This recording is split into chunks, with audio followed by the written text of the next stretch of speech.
¿Por qué no me aparecen? Hola, hola, buenos días. Estamos por acá. Hola.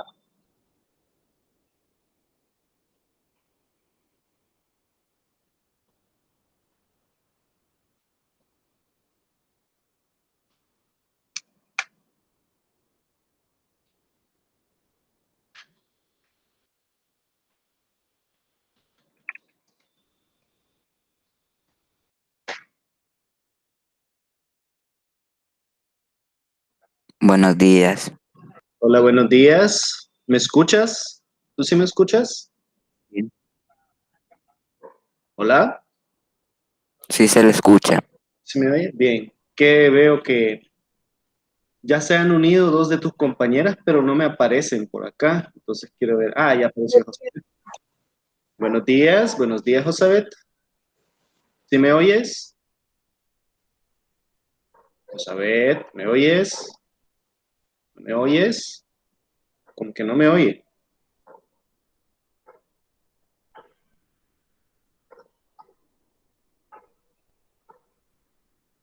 Hola, ya llegué yo. Hola, buenos días, buenos días. Hay algunas personitas que no estoy seguro realmente si están o no están conectadas porque les di que se unieran a la clase, pero no aparecen en la lista. Y yo, o sea, ¿qué rayos? Hola, Maybelline, buenos días. Buenos días, buenos días. Buenos días, buenos días. Ahí viene la capita pidiendo comida. Solo nos faltan dos personitas. Quiero ver. Uno, dos, tres. No, faltan más. Espero que no se hayan levantado tarde o algo, no sé. Para que no se pierdan, pues, toda la clase. Hasta ahorita me está cayendo que en el enlace por notificación de Google Classroom. Pero como estaba Sí, en eso estoy. Classroom, entré.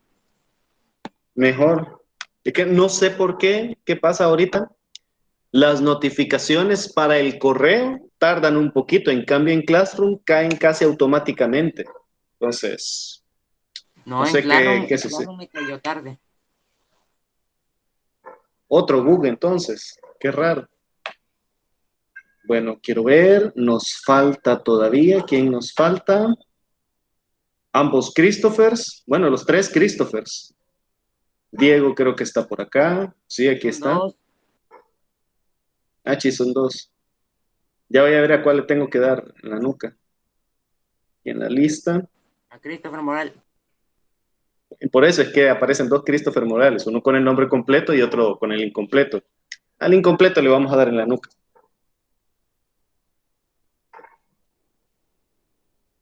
Bueno, ya que son las 7:15 y esto pues se buguea. Buenos días y bienvenidos a todos. Vamos a dar inicio a la clase de este día. Sí están viendo la pantalla en blanco, ¿verdad? Sí. Sí. Ok, vaya, gracias. Según nuestro calendario de actividades que todos ustedes ya descargaron ahí en sus dispositivos y que ya lo han leído y lo conocen y saben exactamente qué nos toca, este día vamos a ubicar para nuestro tercer tema, de hecho, de la unidad 1. El tercer tema, computadoras, clasificación, características e historia. Vamos a ver de qué se trata todo esto. Recordemos que para el día 15 de febrero, junto con los últimos dos temas de la unidad, vamos a tener la evaluación de unidad. ¿Sí? Ya espero en esta semana poder solventar lo del internet de la NASA que tenemos ahorita para que, primero, subir las clases anteriores, las que se han grabado y que ustedes tengan el marco de referencia. Segundo, que a partir de ese punto ya ustedes puedan ver las clases en mucha mejor resolución, porque ahorita ustedes pueden ponerle en sus dispositivos recibir en alta calidad, pero no importa qué tan alta puedan recibir ustedes si la fuente, en este caso mi internet, me limita la calidad de video. Agua. Así que, por el momento vamos a estar con eso. Recordemos también que están los esquemas, en este caso un esquema, de la semana pasada, del tema 1, conozcamos la computadora. Espero que ya lo hayan copiado en su cuadernito para que tengan esa pequeña realimentación del contenido. Era ¿cómo que se llama? Los esquemas acerca de, quiero ver, la clasificación de las partes de la computadora y sus partes básicas, hardware, software, etcétera, etcétera. ¿Sí? Entrando ya en materia. Tenemos que ubicarnos para las computadoras todas las funciones que desempeñan, porque nosotros de común, así, el pueblo, el vulgo, lo que como le quieran llamar, solamente utilizamos al menos directamente lo que podríamos denominar un tipo de computadora, las PC, las laptops, en determinado momento teléfonos y laptops. Pero no se van a ubicar, al menos en una clasificación tan comercial como esa, de decir desktops, laptops, de sobremesa, etcétera, etcétera,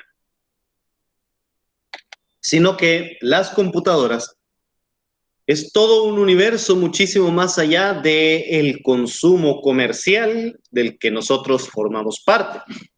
Vamos a ubicar una pequeña clasificación. Recordemos que este esquema, lo que estamos desarrollando ahorita en la clase, más que todo hablado porque la calidad de video está un poquito fea, tienen que poner la atención para que luego, cuando se les publique el esquema, ustedes recuerden, el profe dijo esto, esto y aquello. Igual se les va a poner la imagen al final de la clase. Tenemos una pequeña clasificación. Vayan tomando apuntes de lo que consideren necesario, así en el aire. De las computadoras. ¿Sí medio se alcanza a notar ese cuadrito? Sí. ¿Sí? Bien, Sí. excelente. Ok, gracias, gracias. Tenemos que ubicar primero qué es una computadora para empezar ahí a definir sus diferentes clasificaciones, aplicaciones, etc.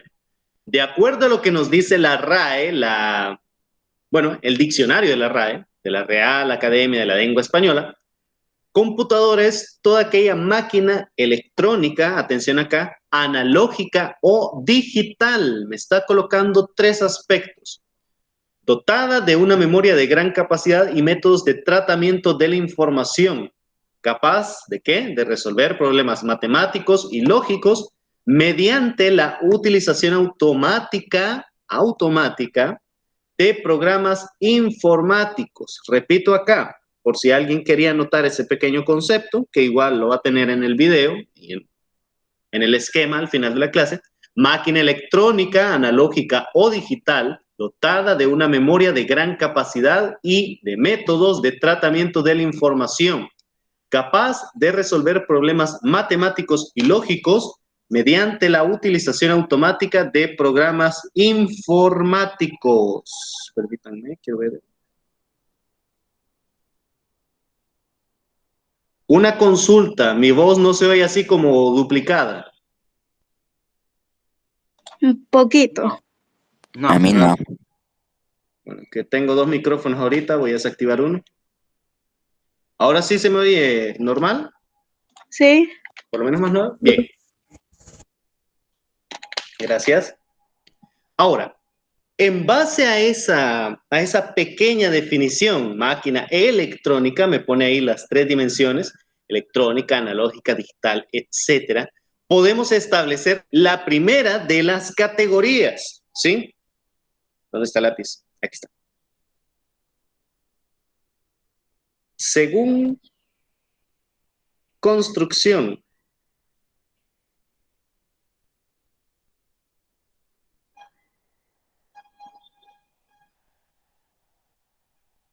¿Y a qué se refiere esto? Nosotros, de entrada, ya conocemos que todas las computadoras trabajan con electricidad. Sí, Y obviamente todo lo que funciona con electricidad tiene componentes electrónicos, llámense transistores, perdón, condensadores, resistencias, circuitos integrados, etcétera. Pero nos menciona otro tipo de computadoras. Vaya, vamos a poner acá. Primero las que conocemos. Vamos a encerrar todo eso en digital.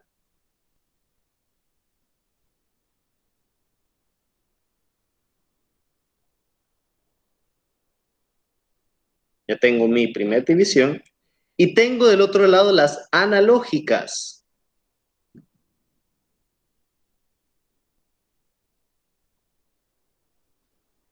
¿Qué es algo analógico? Bueno, ustedes verán a sus papás, a sus mamás, con sus relojes de manecillas.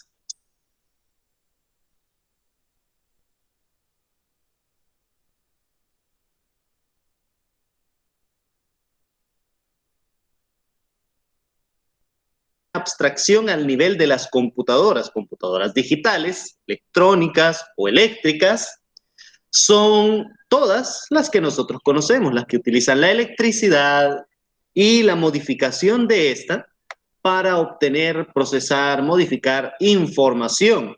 En cambio, las analógicas, de las digitales, utilizan atención a esta palabra, anótenla para que no se les olvide más adelante. Las computadoras digitales utilizan principalmente información discreta. Esa palabrita es la clave, discreta. ¿Cómo así? ¿A qué se refiere con discreto? En matemáticas, cuando a ustedes les enseñaron los números naturales y los reales, no, pero ustedes están en séptimo, serían los enteros, ¿sí? Los enteros. ¿Cómo ubicamos los naturales? Bueno, son los que se pueden nombrar con los dedos de la mano. 1, 2, 3, 4, 5, etc. Y entre un natural y otro, me dice la teoría matemática, no hay otro valor, ¿sí? A eso se le llama un conjunto, o en este caso números discretos. Para valores discretos, en este caso de computación, se refiere a que solamente va a utilizar dos valores. En este caso, el lenguaje binario serían unos y ceros, nada más. 1 o 0. Cuando ustedes ven la representación del lenguaje binario, lo voy a poner acá.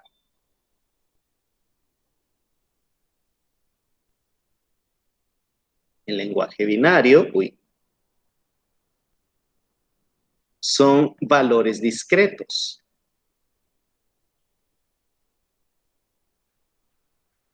Que solamente son unos o ceros.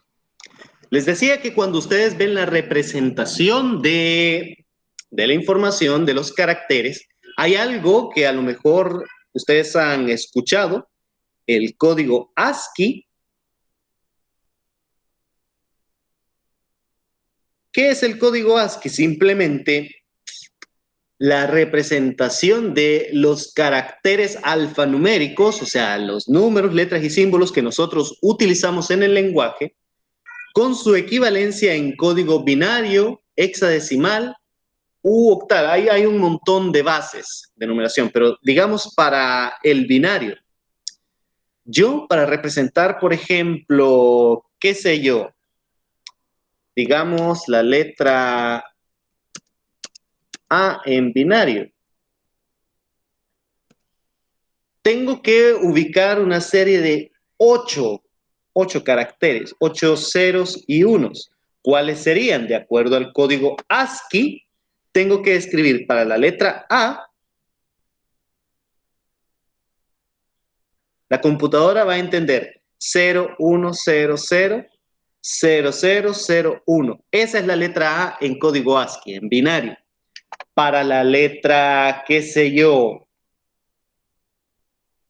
busquemos una letra X, así extraña, digamos, X. la X. Quiero ver.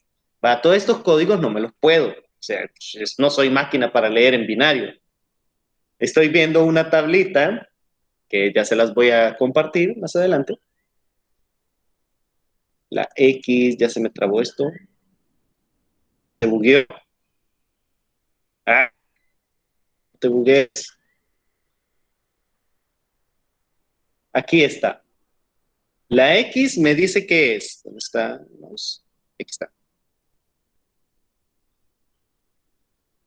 0, 1, 1, 1, 1, 0, 0, 0. Esa es la representación de la X en código binario. Estos son valores discretos. Regresando entonces a nuestro esquema, nuestra clasificación de las computadoras según su construcción. Las computadoras analógicas, ¿qué son y cómo funcionan? De entrada, y enlazando con el concepto anterior, a diferencia de las digitales, las analógicas trabajan con valores continuos, ¿sí? Los números enteros, ¿qué pasan ahí? Ustedes saben que entre un entero y otro hay infinitos números, ¿sí? Entre el 1 y el 2 está 1.1, 1.2, 1.3, 1.4, 1.5, etcétera, etcétera. Y entre el 1.1 y el 1.2 existe el 1.11, 1.12, etcétera, etcétera, etcétera. ¿Sí? A eso se refiere con valores continuos. ¿Qué ejemplo puedo tener yo de las computadoras analógicas? Se los mencionaba al inicio. Los relojes de agujitas, ¿sí? Eso está ahí adentro. Hay un conjunto de engranes que están girando constantemente, ¿ya? Ustedes van a ver que las agujas, al menos en los modelos caros, en los de marca, la aguja no se detiene, al menos la segundera. La segundera va girando continuamente y ese movimiento de la segundera arrastra la minutera, la horaria, etcétera, pero obviamente su movimiento es mucho más lento. Ese es uno de los ejemplos más, digamos, representativos para una computadora analógica. De las primeras computadoras que existieron, también podemos ubicarlas, como por ejemplo la Pascalina, la máquina de Thomson, la máquina analítica de Babbage, etc. Voy a poner acá abajo su palabra clave. ¿Dónde está el lápiz? Valores continuos.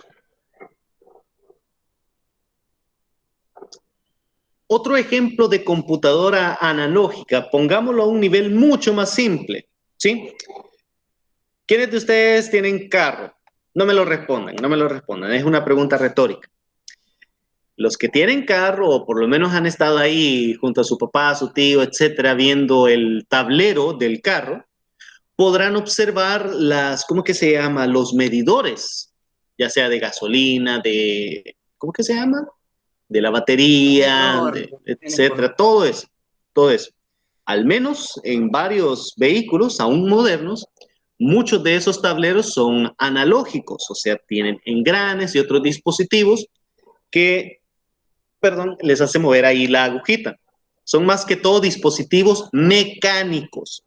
En cambio, todas las computadoras digitales, las que me muestran valores discretos, de un solo me va a poner el numerito. Es una forma casi, digamos, infalible de diferenciar una computadora digital de las analógicas. Las digitales son eléctricas, las analógicas son mecánicas. Puede haber muy contadas y raras excepciones, pero en términos generales, esta es la división, ¿sí? ¿Hasta ahorita alguien se me ha quedado? ¿Han comprendido esta pequeña categoría? Sí. Bien, a ver los demás. Sí. ¿Estamos? Excelente. Sí, profe. Vale. Si hay alguna consulta, háganla saber. Recuerden que ahí tenemos la manito para que vayamos participando y también pueden hacerlo por el chat para que vayamos respondiendo. Ahora, si van a escribir en el chat la consulta, por favor escríbanla con todo y contexto, porque al menos con ustedes no ha sucedido, pero con otros grados me ponen la pregunta, pero como yo voy explicando y hasta después doy un espacio para leer el chat, las consultas y todo eso, pues la pregunta como que se queda en el aire, sin contexto, y estamos ahí como que, o sea, no entendí la pregunta porque ya se perdió el contexto. Entonces, repito, si van a usar el chat, pongan todo el contexto. Mire, profe, usted dijo que esto y esto, entonces mi pregunta es bla, bla, bla, bla, bla. Ahora sí, ya con todo eso, esos parámetros, ya podemos responder más adecuadamente. Sigamos por acá. Otra clasificación que tenemos, pueden haber muchas, pero de la más general, la más genérica, la que abarca en gran medida todas las computadoras, tenemos este esquema, según su tipo de construcción y según, vamos a poner acá, según su capacidad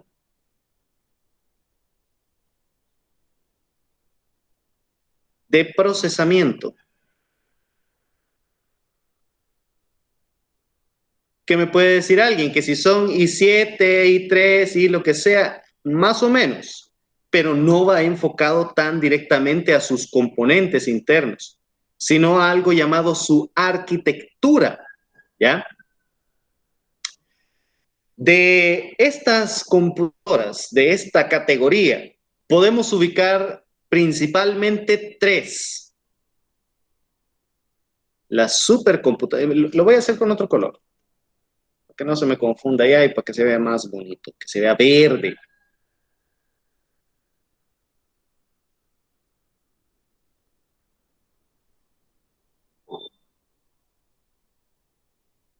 Las supercomputadoras. Tenemos también las macrocomputadoras. Uy, de cuenta y caso que esa era una M.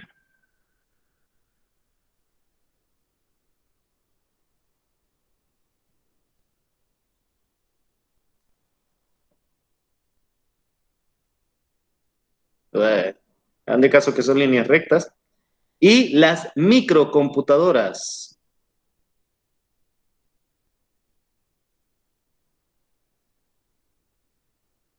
Algunos libros y algunos sitios pueden colocar una categoría adicional entre macro y micro. Pondría super, macro, mini y micro. Pero realmente esta mini y la micro son en esencia la misma categoría. Las mismas clases de computadoras están ahí. La diferencia realmente no es tan grande como para hacer esa diferenciación. Entonces tenemos estas tres subcategorías. ¿A qué se refiere con las supercomputadoras? Pongámonos en contexto. Todas supercomputadoras son aquellas que obviamente, solo el título lo dice, la super, me va a establecer un precio exageradamente alto, estamos hablando de millones de dólares, pero ¿para qué se utiliza una supercomputadora tan grande, tan costosa que ni la NASA las tiene? Y los gobiernos. Son dedicadas no para programas, como decir, una granja de renderizado, como en los estudios de Pixar, sino para literalmente cálculos matemáticos extremadamente complejos y largos. Cuando lleguemos un poquito a la historia de las computadoras, vamos a ubicar en el periodo de los 60 a los, digamos, 70 más o menos, cuando se construyeron las primeras computadoras, las bases de la computación moderna. Lo primero que nos dicen es que esas computadoras eran inmensos cajones que ocupaban, puchica, un montón de cuartos, un gran espacio y obviamente un gran gasto de energía. Eso realmente no ha cambiado en nada. Lo único que ha cambiado es la velocidad y capacidad de procesamiento. Por ejemplo, para las misiones Apolo, para cuando Estados Unidos envió al hombre a la Luna y al espacio en general, todos esos cálculos en los inicios de la NASA, todo lo que involucraba que la gravedad, tiro parabólico, un montón de cosas, todos esos cálculos se hacían a mano. Y realmente tomaba mucho, mucho tiempo, años incluso de preparación y revisión, porque un solo numerito podía alterar por completo el resultado, y de hecho sucedió en varias ocasiones. Una vez en 1979, si mal no recuerdo, creo que fue el Apolo 13, cuando la nave estalló. Ahí iban los astronautas, bueno, según recuerdo era para un paseo, se llevaron a una maestra que se había ganado el sorteo, iban despegando y ¡pa! De repente estalló el cohete. ¿Qué pasó? Un error de cálculo. Aún utilizando supercomputadoras, alguien se equivocó. Otro, ¿cómo que se llama? Otro evento similar sucedió, si mal no recuerdo, en el 8. Creo que esta vez fue por parte de una empresa privada, igual se equivocaron. No, estoy mal. Estoy hablando de memoria. Sucedió por una cooperación entre las agencias espaciales de la NASA y creo que la Agencia Espacial Europea. ¿Qué sucede? Ustedes habrán escuchado en las noticias y en películas incluso que las medidas las unidades de medida de Estados Unidos no son las que usamos la gente decente, la gente de bien, sino que utilizan el sistema métrico, perdón, el imperial. Para superficies utilizan pulgada, pie, yarda. Para peso utilizan la libra, nosotros hasta hace poco utilizábamos la libra. Para capacidad utilizan ¿cómo que se llama esta cosa? El galón, etc. En cambio, todo el mundo, nosotros incluidos, utilizamos el sistema métrico, centímetros, metros, etc. Entonces, por un error de conversión de una milésima o 100 milésima de milímetro, hizo que el cohete otra vez estallara. Con 100 milésima me refiero a esto. 0 punto, décima, centésima, milésima, 10 milésima, 100 milésima, una de estas, un error de este calibre ya estamos hablando misiones espaciales que la precisión tiene que ser prácticamente absoluta. Eso representó que el cohete estallara, un gasto de miles de millones de dólares solo por eso. ¿Todo por qué? Porque los gringos son nacos. Digo que los gringos, los estadounidenses y los ingleses utilizan el sistema imperial. Entonces, por esa conversión, por ese pequeño error, todo se fue a la fregada. Entonces, regresando un poquito al tema con lo de las supercomputadoras, me sirven precisamente para realizar esa clase de cálculos. La historia nos dice que para esas primeras supercomputadoras, cálculos que tomaban meses se hacían en cuestión de minutos, ¿sí? Pongámosle unos 15 o 20 minutos, ¿ya? Pero de meses a minutos estamos hablando de un avance completamente significativo. En la actualidad se hace exactamente lo mismo, se utiliza para esa clase de cálculos en astrofísica, en estadística social, etc. Para todos los que les gustan las teorías de conspiración, de que los Illuminati nos dominan y toda la cosa, todos esos modelos especulativos se realizan en las supercomputadoras. Toda la economía global e incluso predicciones de elecciones se pueden hacer mediante, primero, algoritmos matemáticos, y esos algoritmos matemáticos se pasan a la supercomputadora para que dé el resultado y nos diga, Trump va a ser presidente, o Biden, ¿cómo se llama? Ese viejo pelón, va a ser presidente, ¿ya? Es el uso principal de las supercomputadoras. Cálculos que demandan una exagerada cantidad de procesamiento. Y es una tarea, en teoría, en el papel, simple. Ya en la realización es mucho más complejo. ¿Qué sucede con las macrocomputadoras? Ya les mencioné un ejemplo ya al inicio de esta categoría. Les dije las granjas de renderizado de Pixar. Cuando Toy Story 1 salió allá por el 90 y algo, ¿o cuándo salió? No recuerdo. ¿Cómo que se llama? Esa película, esa calidad 3D, algo nunca antes visto, para procesar un minuto ¿cómo que se llama? Un minuto de película con computadoras normales de la época, les habría tomado, ¿cuánto dice ahí la wiki? cerca de 3 años. Y para renderizar la película completa, ni se diga la barbaridad de años que se hubieran tomado. Entonces, las macrocomputadoras sirven siempre para lo mismo que las super, para una cantidad de procesamiento, de ¿cómo que se llama? Cálculos matemáticos complejos, pero en esta ocasión las macrocomputadoras ya son algo más parecido a lo que nosotros utilizamos. En lo que las supercomputadoras ustedes ingresan en un terminal, se le llama, una pantalla con puras teclas, prácticamente el CMD que nosotros utilizamos toda la vida. Esto es lo que verían en una supercomputadora, empiezan a escribir a los hackers, solo verían eso. Una macrocomputadora ya es algo más utilizable por gente un poco más común. ¿Alguien me está levantando la manito? Miguel, dime. Una pregunta.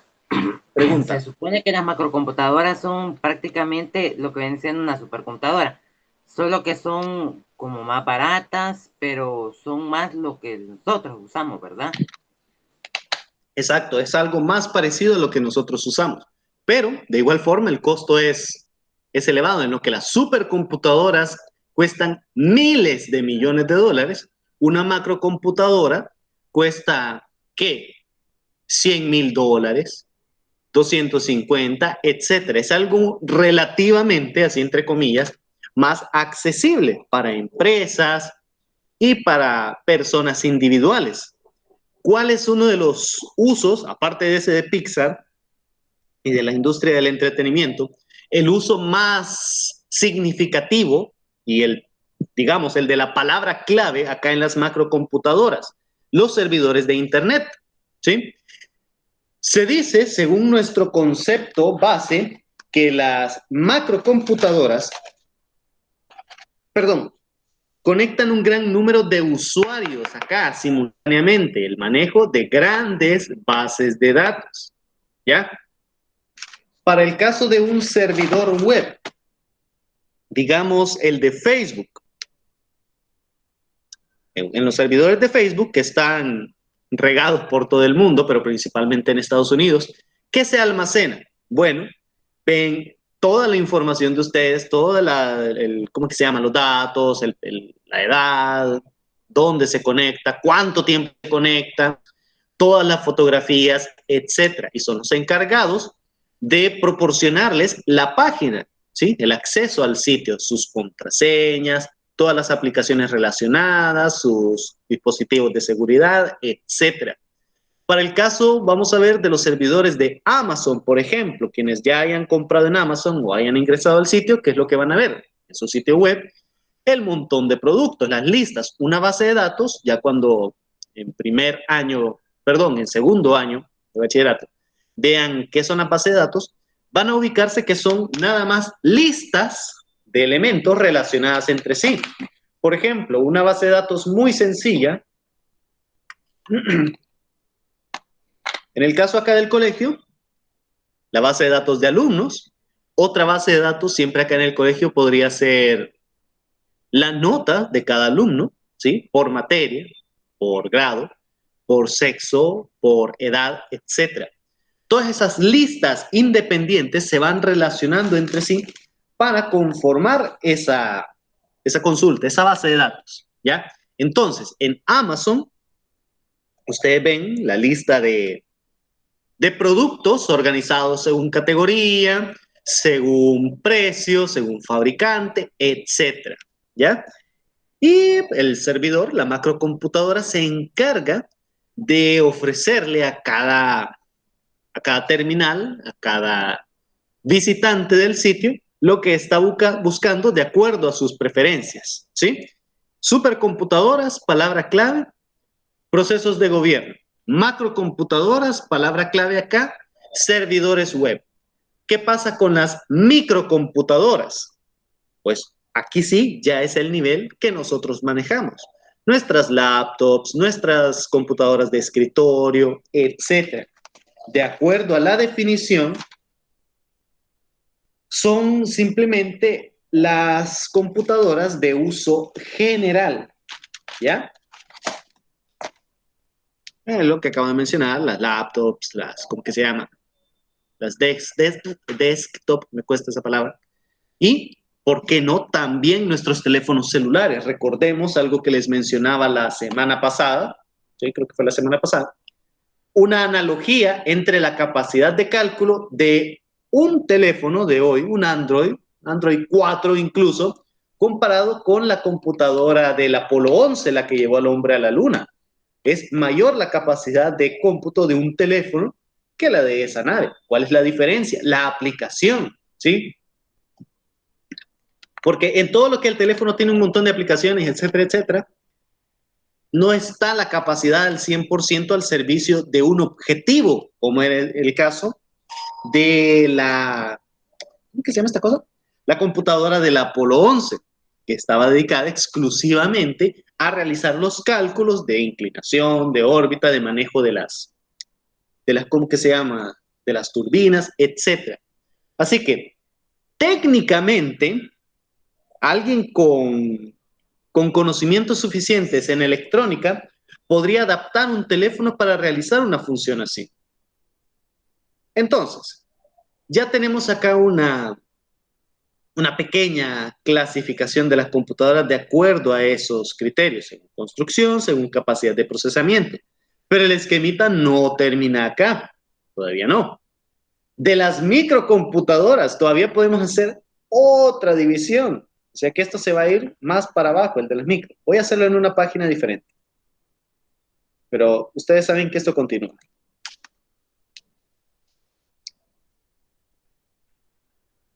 Microcomputadoras.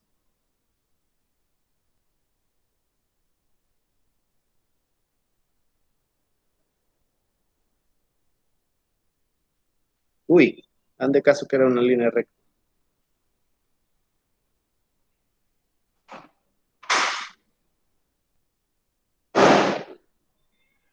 Bien. Tenemos un primer elemento, una pequeña diferencia. Las workstation.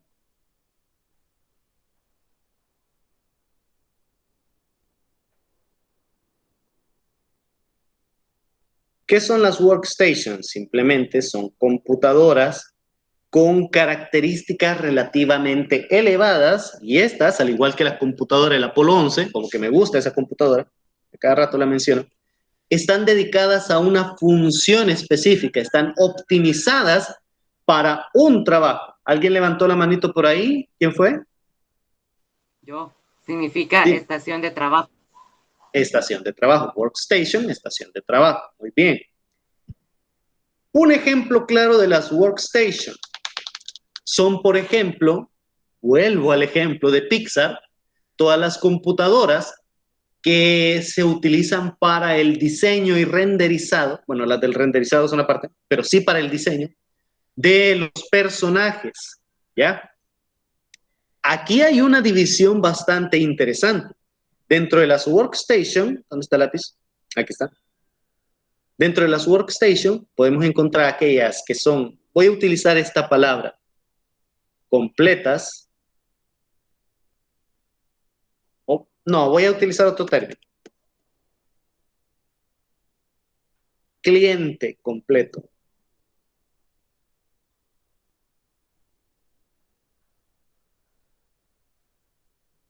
O sea, son computadoras que por sí solas funcionan, lo que nosotros conocemos. Pero también están los clientes ligeros.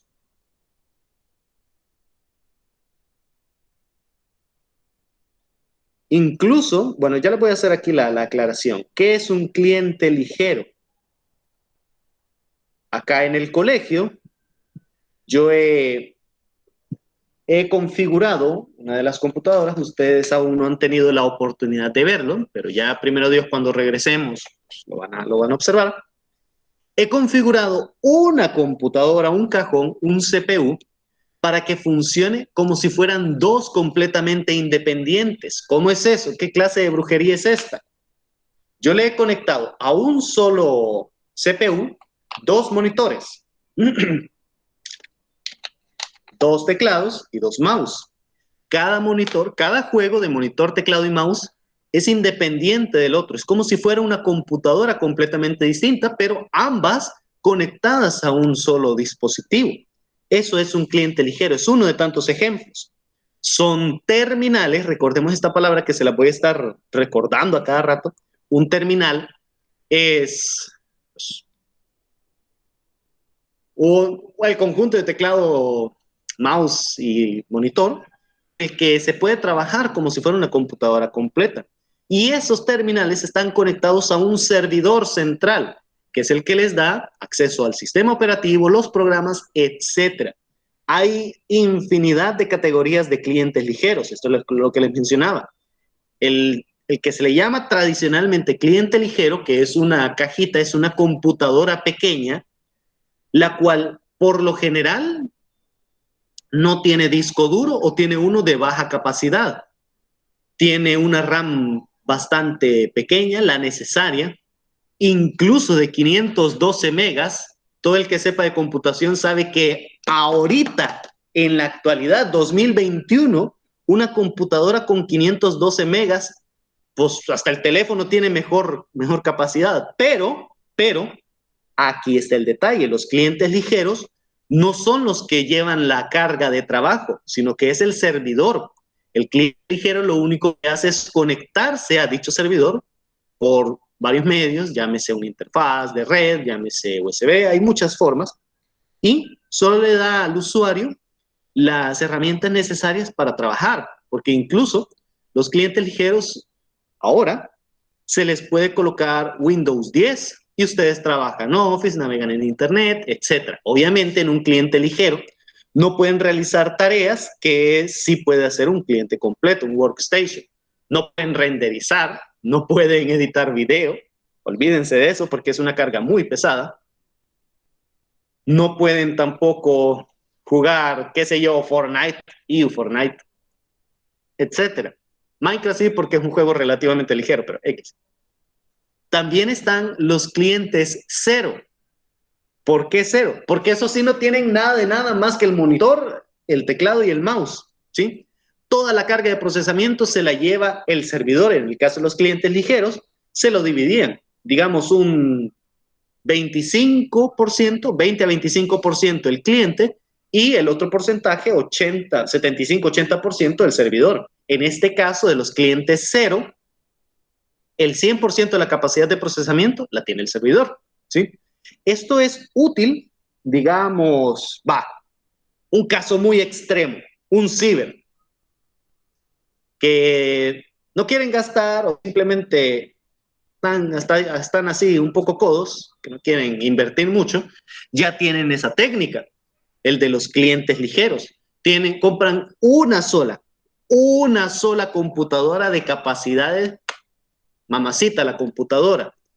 Pongamos en contexto, un disco de estado sólido, un Seagate de 4 terabytes, una motherboard de server, obviamente, porque estas son motherboards especiales, una motherboard doble procesador con espacio, qué sé yo, para 48 gigabytes de RAM, los hay demás, por cierto, un procesador, no un i7, nada, esas bagatelas, un Xeon, pongámosle, un Xeon, un Intel Xeon de 4 gigabytes, etc. Entonces, a ese servidor, a ese monstruo de computadora, ustedes le pueden conectar mediante las tarjetas apropiadas, porque necesitan salidas de video, pueden conectarle hasta 12 terminales. ¿Qué significa? Con un solo cajón pueden tener a 12 personas como si fueran computadoras independientes ahí navegando en Internet todos,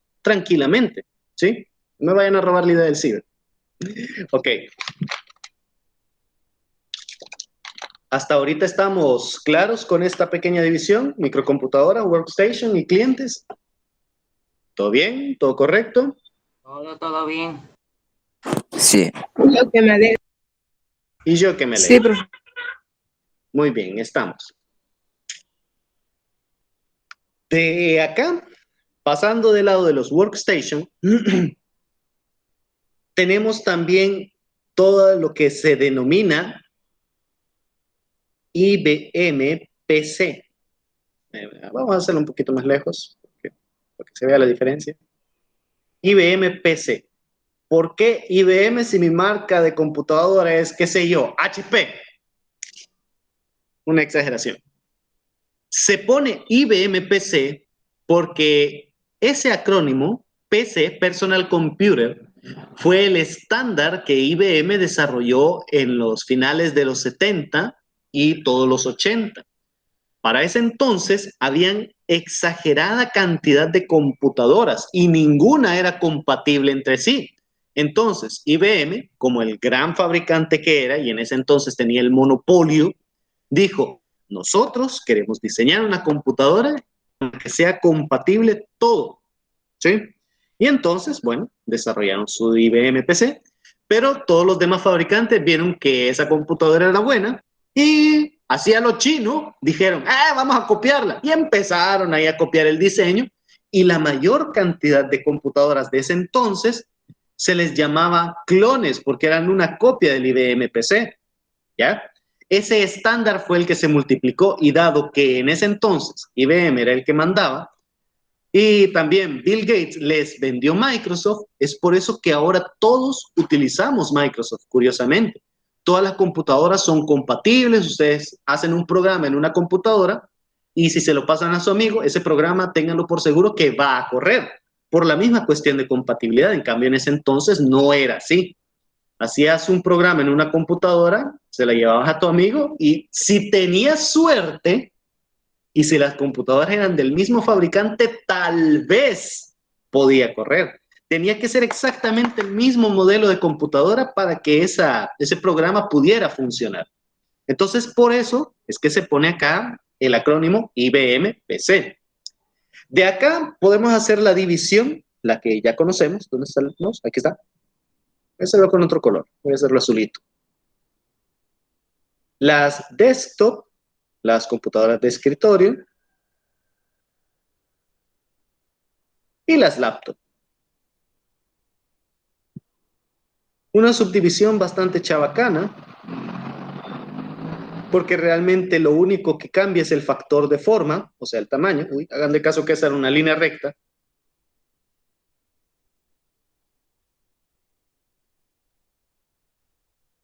Y ya. También podemos ubicar acá, un poquito aparte, todo lo que es Macintosh. Las computadoras de Apple.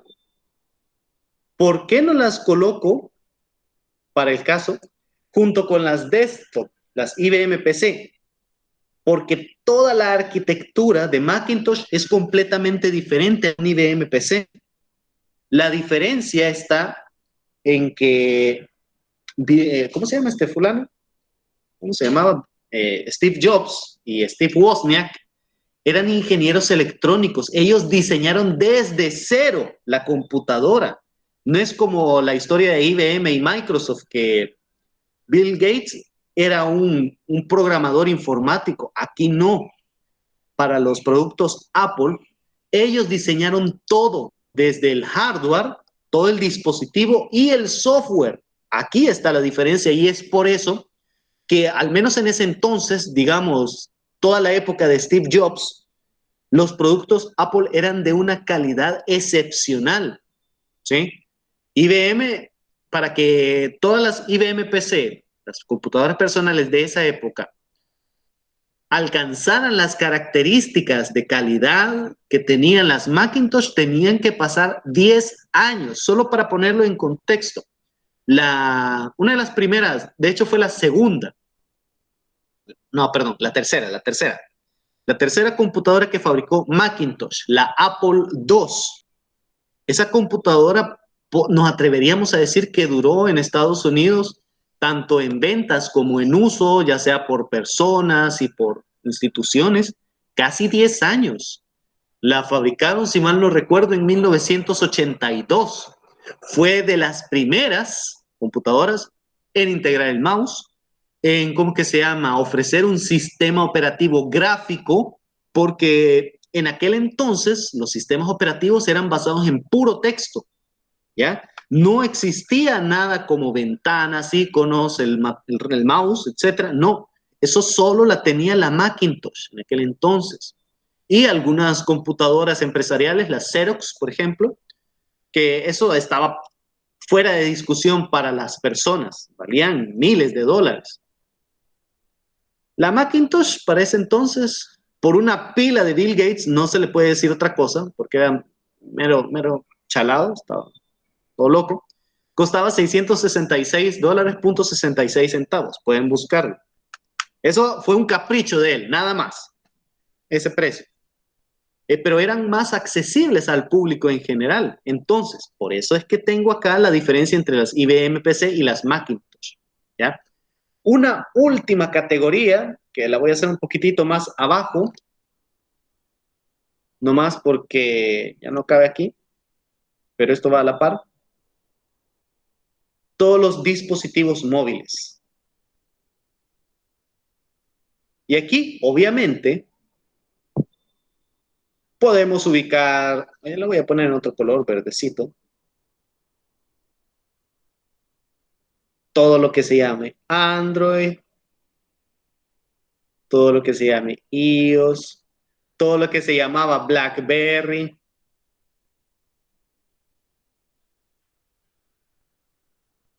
todo lo que se llamaba Symbian, Nokia. Symbian es el sistema operativo de Nokia, o al menos fue el sistema operativo de Nokia. Así que aquí tenemos todas las computadoras, las microcomputadoras móviles en dispositivos celulares. ¿Ya? Recuerden que este esquemita va a estar, obviamente, con líneas rectas, más bonito, al final de la clase. Ahí se les va a subir con mejor calidad para que ustedes luego lo copien a su cuadernito.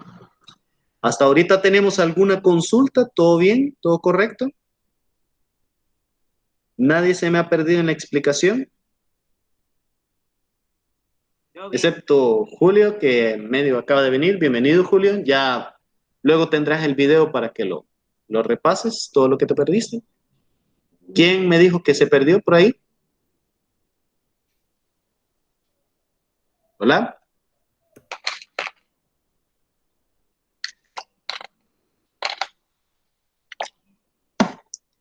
Bien. Ya tenemos nuestra pequeña clasificación de las computadoras.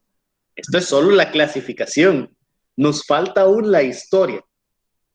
Así que, antes de pasar la página, repito, nadie se me ha quedado con esto. ¿Todo bien? ¿Todo correcto? Y yo que me alegro. Y yo que me alegro. Bien, prosigamos. Para la historia de la computadora, vamos a ubicar dos grandes momentos. Lo vamos a hacer así a pasarraya. Les voy a colocar, junto con el esquema, un pequeño documento para que lo vayan estudiando y vayan sacando sus conclusiones, los puntos más importantes. Pero igual, necesitamos la explicación. Voy a poner historia.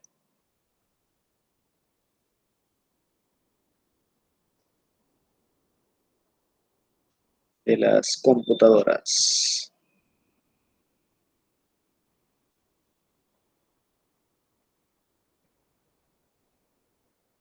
Y hagan de caso que era una línea recta. Va, ahí estamos. Vamos a ubicar dos grandes puntos. La era antigua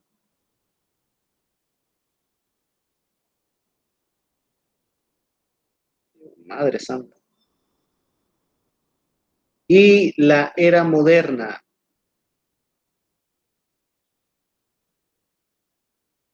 Madre. Línea recta, ahí estamos.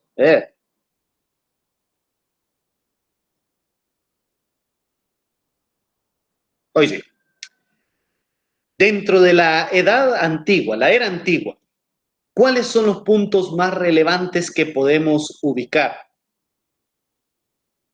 Los registros más antiguos que se conocen y que se identifican como parte de la historia, no solo de la computadora como aparato en sí, sino de la informática en conjunto, son los ábacos. Estamos hablando de casi 3000 años antes de la Edad Común, o sea, antes de Cristo, año cero.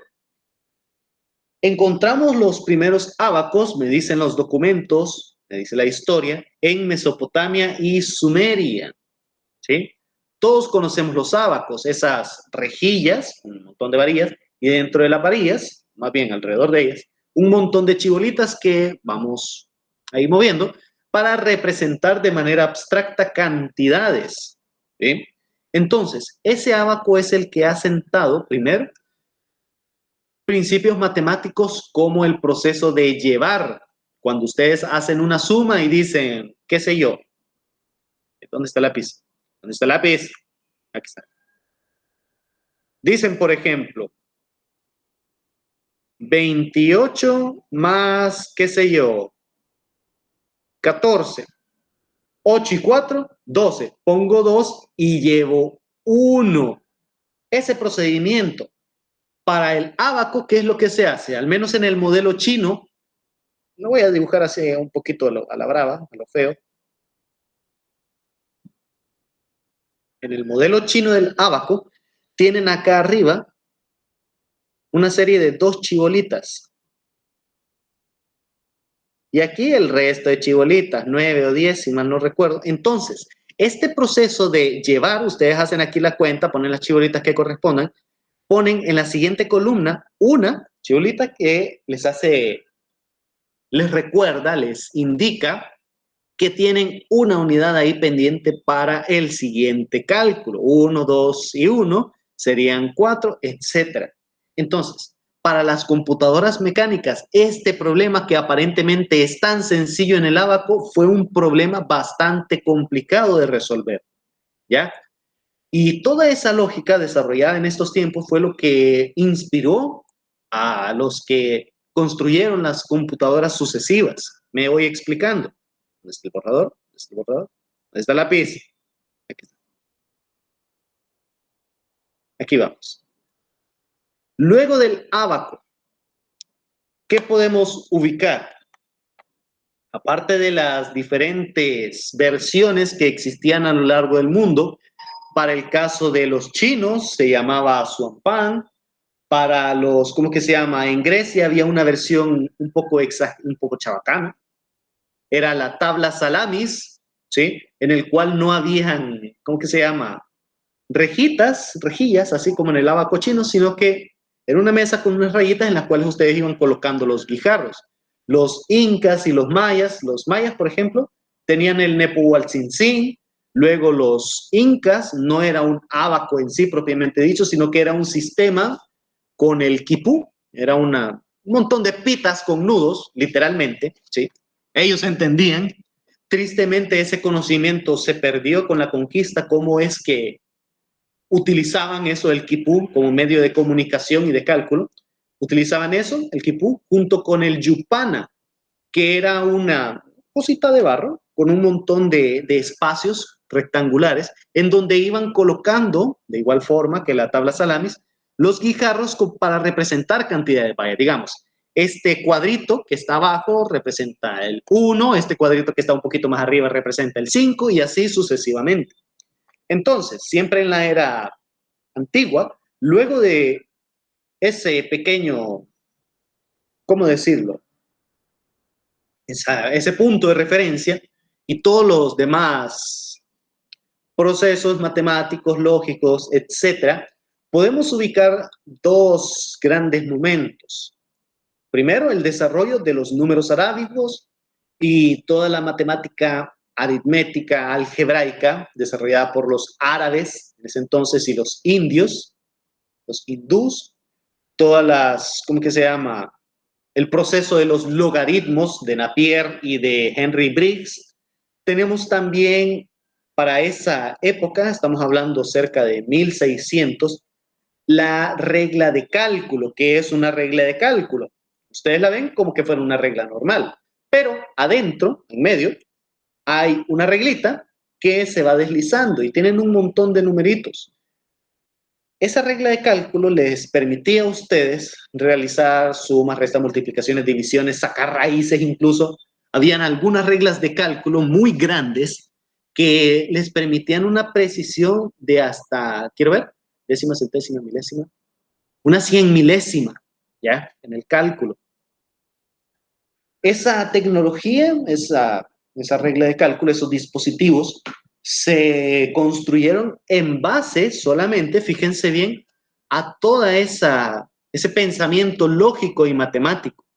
Luego de estos dispositivos, se empezaron a desarrollar las primeras computadoras, iba a decir calculadoras porque realmente eso eran, pero se les considera como una computadora primitiva. Por ejemplo, la Pascalina, que no es más que un montón de engranes que ustedes le van colocando un número mediante una ruedita que tiene ahí 1, 2, 3, etcétera, etcétera.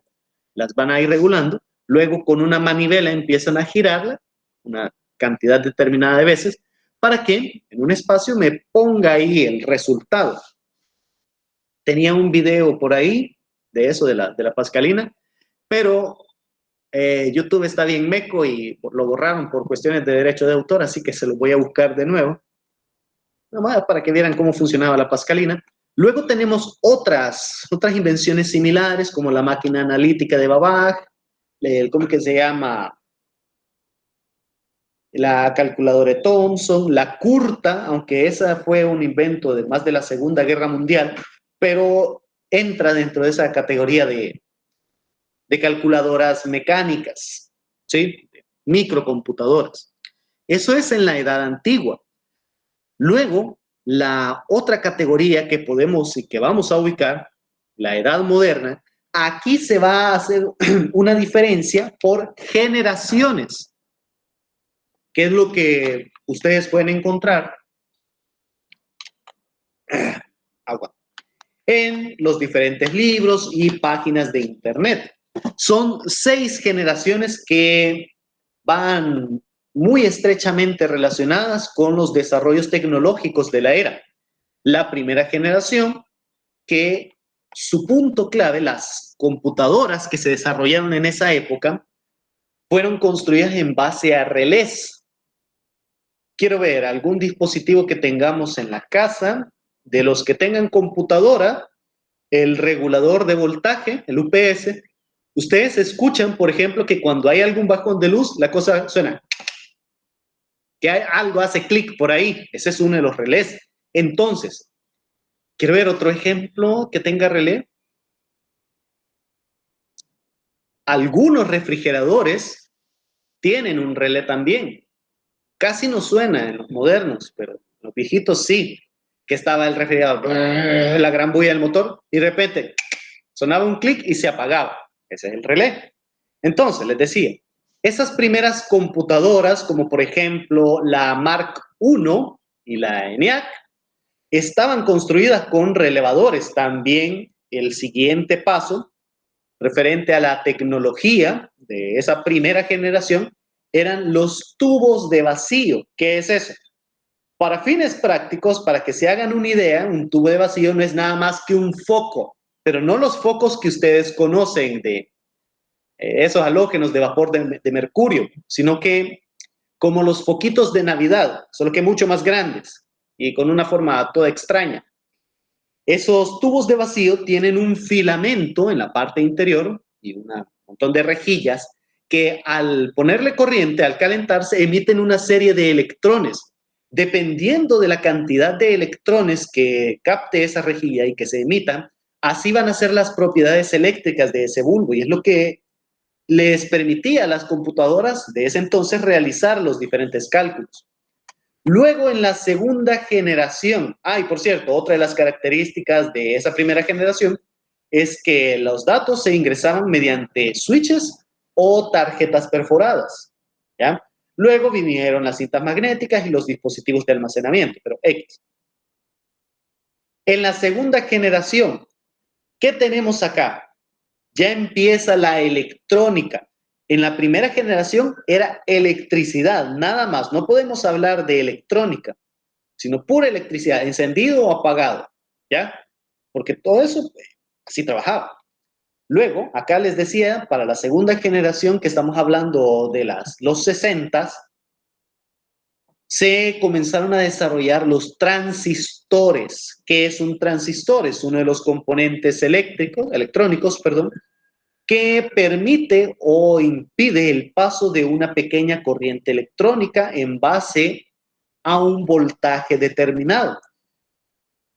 Para que se hagan una idea, en una moneda de 1 centavo, si ustedes lo parten, digamos, en 3, esa tirita de en medio es el tamaño de un transistor, ¿sí? De los que se pueden manejar manualmente.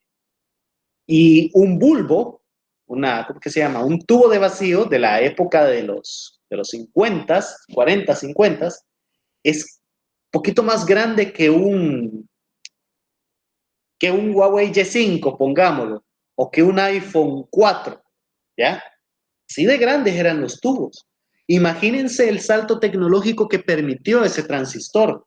Primero, la miniaturización. Segundo, los tubos de vacío y los relés consumían una cantidad exagerada de corriente eléctrica.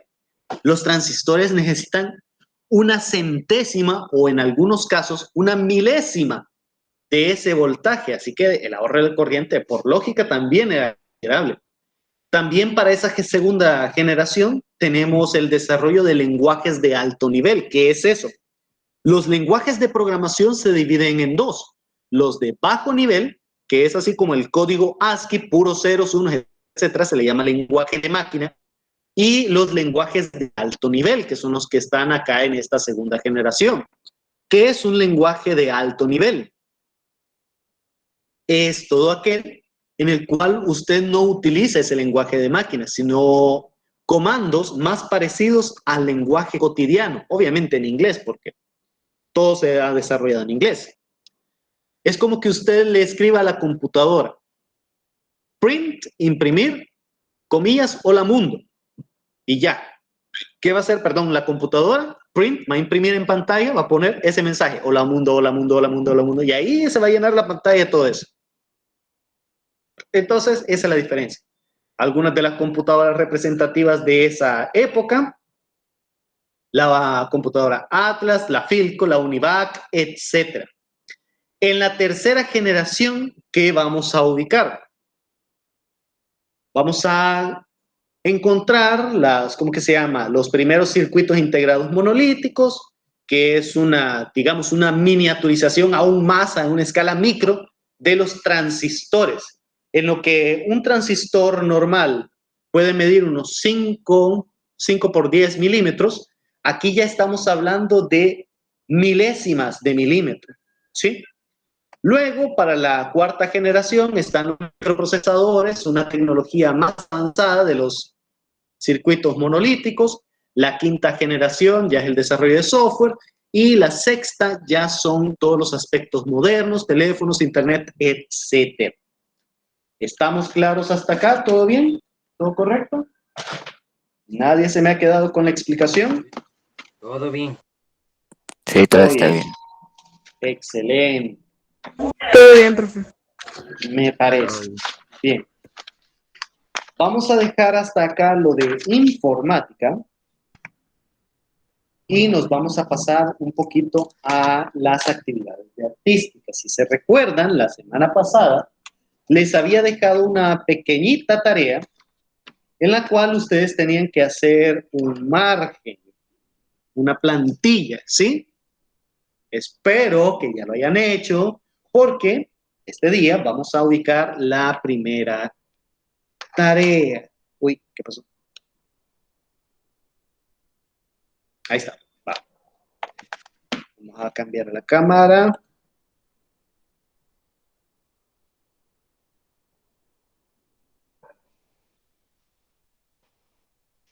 Changos.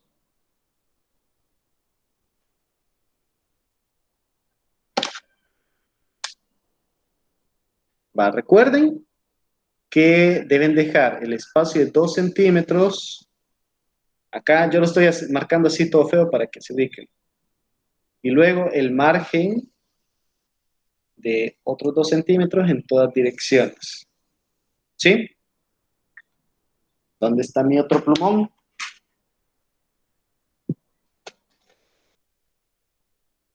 Vaya. Esto es para el encuadernado, esto no lo tocan, lo amarillo, recordemos. Y aquí en el espacio, estoy marcando con rojo, la primera actividad que vamos a realizar este día, el primer margen decorativo, van a colocar solamente las iniciales de sus nombres. Voy a quitar esto.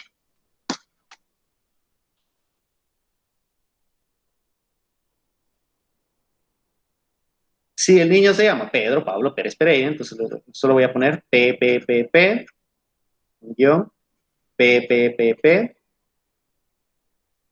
guión, las iniciales de todo su nombre, etcétera, hasta llenar todo el mar, ¿sí? No van a hacer que la letra tenga 2 centímetros para llenar más rápido, no. Ellos les van a caber 2 o 3 líneas. Y eso es lo que quiero ver en este primer margen. ¿Estamos claros? ¿Hola? ¿Sí me oyen? Claro, claro, claro, claro. Bien, excelente. Recordemos también que acá va el membrete. Pedro, su nombre completo. Pereira, el grado. Séptimo. Y acá debajo el tema. ¿Cuál es el tema de esta primera actividad?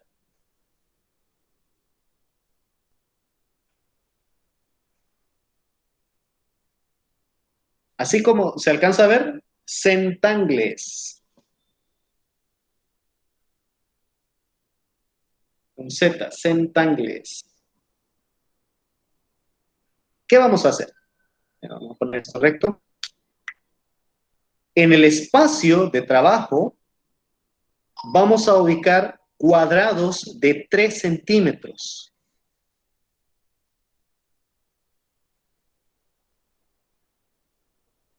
Tres por 3.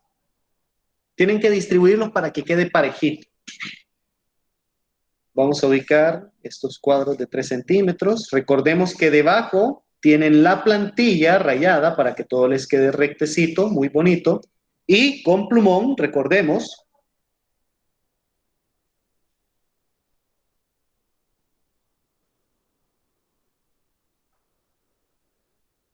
si mal no recuerdo, les van a caber 4 filas, así como a mí. Yo lo voy a hacer ahorita todo en negro para que se vea bien en la cámara. A excepción del contenido de estos cuadros, todo lo pueden hacer con regla. Pero lo que va aquí adentro, lo que voy a hacer en rojo, sí tiene que ser a mano alzada. ¿Estamos? Primer cuadradito. Van a ser líneas inclinadas hacia la derecha. Todo a mano alzada. Van a procurar que todas esas líneas sean del mismo espacio y que vayan recto, lo más recto posible, ¿ya?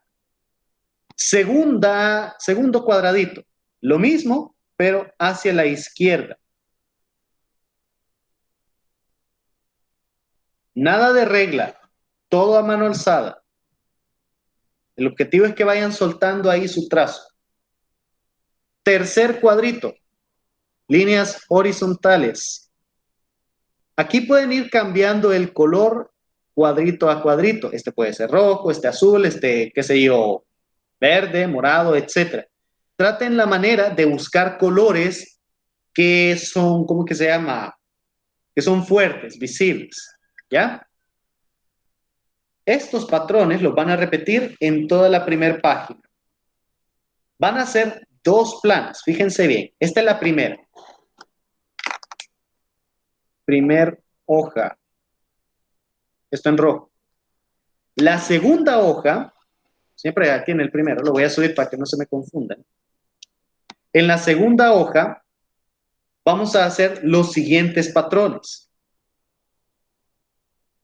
Primero, líneas horizontales, verticales, perdón. ¿Sí? En el segundo, Vamos a trazar una línea inclinada acá al centro, ¿sí? Y vamos a hacer lo siguiente. Como si fuera una hoja, inclinando un poquito menos.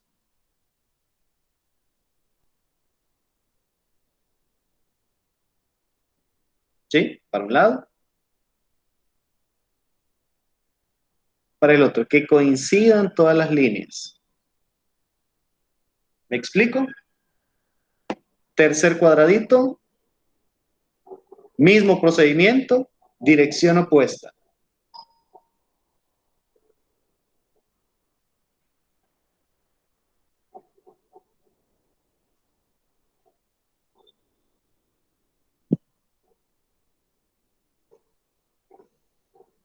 ¿Se comprende la actividad? Está en la segunda hoja.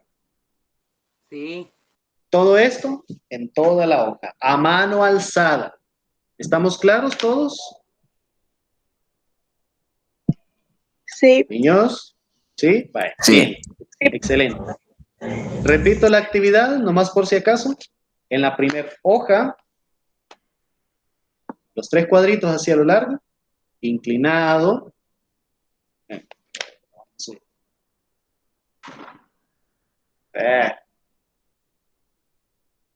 Ahí estamos. Primera hoja, inclinado hacia la derecha. Segundo cuadro hacia la izquierda. Tercer cuadro, horizontal. Toda la hoja, completa. Segunda hoja, vertical, hoja inclinada hacia la derecha, hoja inclinada hacia la izquierda. Y el margen decorativo, recordemos, las iniciales de su nombre, 2 filas en todo el marco. Bien, niños. solo Con una pregunta. esto, dime. Va, antes de que tome, va, en el margen, por ejemplo, yo voy a poner mis iniciales. Sí, sí. Según el ejemplo que dio PPP, va. Pero El caso cuando vayamos, por ejemplo, donde dice primera hoja, por ejemplo, para poner el margen ahí, tendríamos que darle la vuelta a la página y poner Darle la vuelta. APA. Y así ¿Sí? sucesivamente. Y así sucesivamente, solo la van girando. APA, sí. ¿Sí? ¿Alguien más tiene alguna otra consulta? Bien. Y de 2 líneas dijo, ¿verdad? ¿De 2 líneas el qué? Eso es lo del margen. 2 ¿O cómo? centímetros. Va, recordémonos lo que les dije ¿dónde está? La semana pasada. Esto amarillo que tengo acá, este espacio, son 2 centímetros. Esto nos va a servir para encuadernar más tarde. Esto no lo vas a tocar. A partir de aquí, otros 2 centímetros, que es donde vas a poner el margen decorativo. Pedro Pablo Pérez Pereira, Pedro Pablo Pérez Pereira, etcétera, etcétera. Y dentro de ese espacio, ¿sí? 2 centímetros, 2 centímetros, 2 centímetros, y aquí abajo 2 centímetros también. Aquí adentro, lo primero, otros 2 centímetros, nombre completo, grado, tema, centangles. Aquí en tu espacio de trabajo, cuadraditos de 3 centímetros, 3 por 3. 3 por 3. Obviamente vas a dejar un espacio entre ellos para que se vea bonito. ¿Sí? Y vas realizando los patrones. Todo esto en la primera hoja, completito. Todo esto en la segunda hoja, completita la hoja. ¿Sí? ¿Hoy sí todo claro? Clarísimo. Tan clarísimo Bien. como la chata. Me parece excelente. Prefiero la cebada, pero bueno. Ok, niños, hoy sí. Nos vemos la próxima semana. Recuerden, esto le toman fotografía y lo suben a la plataforma de Artística. Ahí va a estar la actividad nuevamente con estas indicaciones. Pongan a cargar sus teléfonos para las otras clases. Profe, Nos vamos a vemos. repetir los cuadritos. El dibujo de los cuadritos. Sí, los van a repetir. Ah, gracias.